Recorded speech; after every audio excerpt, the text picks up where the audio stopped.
Friends, welcome to my channel. Today we are going to deal with trial and features of fair trial. The word trial is not defined anywhere in the Criminal Procedure Code. However, it means the stage of trial which begins after the framing of charges and ends with the conviction or acquittal.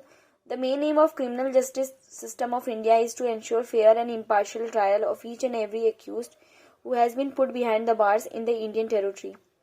Features of fair trial. Adversary system. The court proceedings in the countries which follows common law are adversarial in nature. The right to equality is protected in this system as both the parties have equal voice of representation. In this system, the counsels of both the parties define their parties and establish the facts which are supporting them. In landmark case of Jahira Habibullah Sheikh vs. State of Gujarat, the Supreme Court has defined fair trial as a trial before an impartial judge, a fair prosecutor, and atmosphere of judicial calm.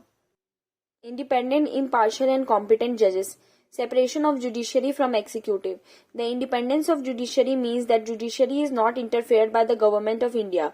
The independence of judiciary is ensured by separating the three organs. Even the appointment of session judge is not exclusively with the state government, but they are appointed in consultation with the High Court.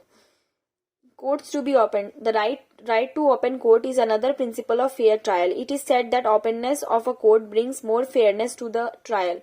Section 327 subclause 1 of CRPC provides for trial in open court.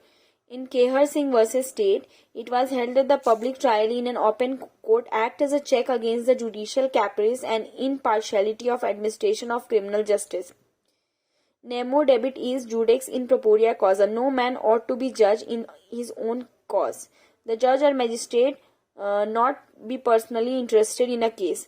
Transfer of cases to secure impartial trial. Section 190 subclause 1 subclause C provides that a magistrate empowered to take cognizance of an offence may do so upon his knowledge about the commission of such offence. Competent judge may be available throughout the hierarchy of the court. Hierarchy is necessary to make the most of limited resources. All complicated cases should be handled with great care by a better and experienced judge. Petty cases can be dealt with subordinate judiciary. Qualification of judges and magistrate. He should be a person of integrity and character. All reasonable efforts by the state government and High Court to appoint qualified persons for the post of judges and magistrate. Parties to be represented by the competent lawyer. Prosecution representing the state. Crime is a wrong done to the state along with an individual. In a criminal trial, the state becomes the party and seeks punishment to the accused suspected of having committed the crime. Representation of accused by a lawyer. Most persons accused of crimes in India are either uneducated or poor, and they do not have access to competent legal service that can challenge the evidence presented by the prosecution. Thus, it is necessary to ensure that they get access to free legal aid. Venue of trial. The venue of trial plays an important role. The court has to be competent to deal with the cases. Section 177 of the code provides that the ordinary place of inquiry would be the court within the local limits of which the crime is committed. Presumption of innocence and burden of proof. The presumption of innocence is based on Blackstone ratio, which is that it is better that 10 guilty persons escape than one innocent person suffers. In Data Ram Singh vs. State of Uttar Pradesh, it was held that the individual's freedom cannot be cut off for an infinite period as long as the person is proven guilty. Expeditious trial. Trials are inevitable suspect to bring out justice. The proceeding shall be held as expeditiously as possible.